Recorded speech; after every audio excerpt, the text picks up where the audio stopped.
Hi friends, welcome to my channel Snigdha వంటలు. ఈరోజు recipe వచ్చేసి రవ్వ కేక్ అండి. చాలా సింపుల్గా అండ్ టేస్టీగా అయితే చేసేసుకోవచ్చు. పిల్లలకి కేక్ అంటే చాలా ఇష్టం కదా.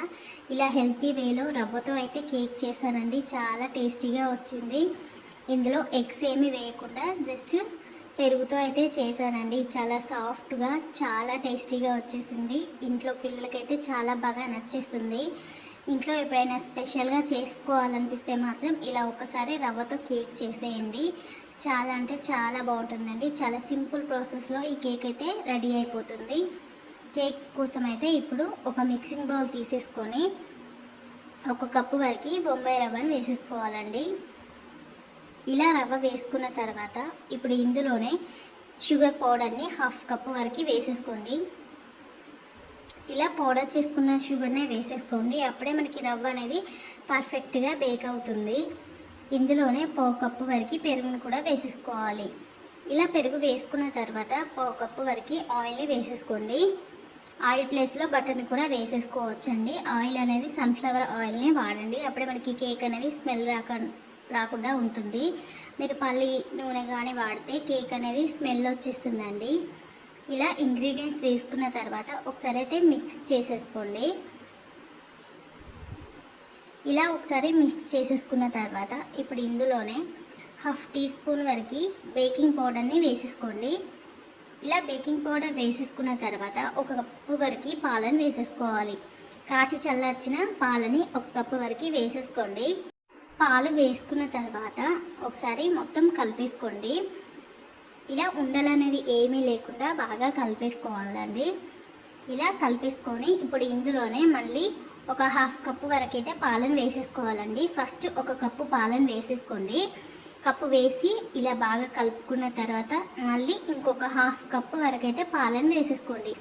మనం తీసుకున్న 1 కప్పు రవ్వకి 1.5 కప్పు వరకు పాలు అనేది కరెక్ట్గా సరిపోతుంది.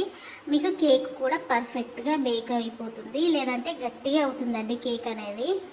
ఇలా 1/2 కప్పు వరకు పాలు వేసుకున్నాం కదా, ఒకసారి కలిపేసుకోండి మంచిగా. మనకి ఇప్పుడు లూజ్ కన్సిస్టెన్సీ అనిపిస్తుంది, కానీ ఒక 10 మినిట్స్ మనం ఈ రవ్వని పక్కకు పెట్టేస్తే రవ్వ అనేది గట్టిగా అయిపోతుందండి. ఇలా 10 నిమిషాల పాటు పక్కకు పెట్టేసుకున్న తర్వాత ఇందులోనే 1 టీ స్పూన్ వరకు వెనిలా ఎసెన్స్ కానీ లేదంటే ఇలాచీ పౌడర్ కానీ వేసేసుకోండి. ఇలా వెనిలా ఎసెన్స్ అయితే నేను వేసేసుకున్నాను. ఇప్పుడు ఇందులోనే టూటీ ఫ్రూటీ అయితే వేసేసుకుంటున్నానండి. మీకు నచ్చితే డ్రై ఫ్రూట్స్ కూడా వేసేసుకోవచ్చు. నేనైతే టూటీ ఫ్రూటీ మాత్రమే వేసేసుకుంటున్నాను. ఇలా టూటీ ఫ్రూటీ వేసేసుకొని మొత్తం ఒకసారి అయితే కలిపేసుకోండి. ఇప్పుడు కేక్ బేక్ చేయడానికి ఒక గిన్నెకి ఆయిల్ని మైదాని ఇలా అప్లై చేసి అలా అప్లై చేసుకున్న గిన్నెలోకి ఈ కేక్ బ్యాటర్ని అయితే వేసేసుకోండి. ఇలా కేక్ బ్యాటర్ వేసేసుకున్న తర్వాత పైన టూటీ ఫ్రూటీ అయితే వేసేసుకుంటున్నానండి. మీరు బాదం జీడిపప్పు ఏదైనా వేసేసుకోవచ్చు. నేనైతే మొత్తం టూటీ ఫ్రూటీయే వేసేసుకున్నాను. ఇప్పుడు మనం కేక్ బేక్ చేయడం కోసం ఒక మందపాటి గిన్నెని పెట్టేసుకొని 10 నిమిషాల పాటు ప్రీహీట్ చేసేసుకోండి. ఇది 10 నిమిషాల తర్వాత ప్రీహీట్ చేసేసుకుంటాం కదా. ఇప్పుడు ఇందులోనే మనం కేక్ గిన్నెని అయితే పెట్టేసుకోండి. ఇలా కేక్ గిన్నె పెట్టేసుకొని 35 to 40 మినిట్స్ అయితే కేక్ బేక్ చేసేసుకోవాలండి. 40 మినిట్స్కి మనకి కేక్ అనేది పర్ఫెక్ట్గా బేక్ అయిపోతుంది. ఇలా బేక్ అయిన కేక్ని కంప్లీట్గా అవనివ్వండి. ఇది కూల్ అయిన తర్వాత మనం నైఫ్తో ఇలా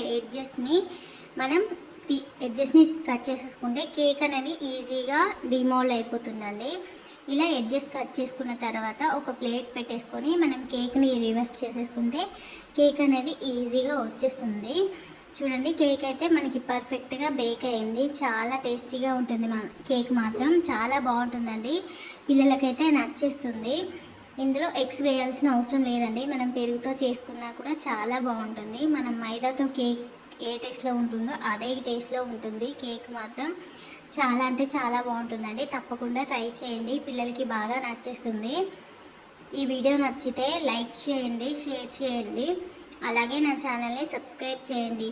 thank you for watching Snigdha వంటలు.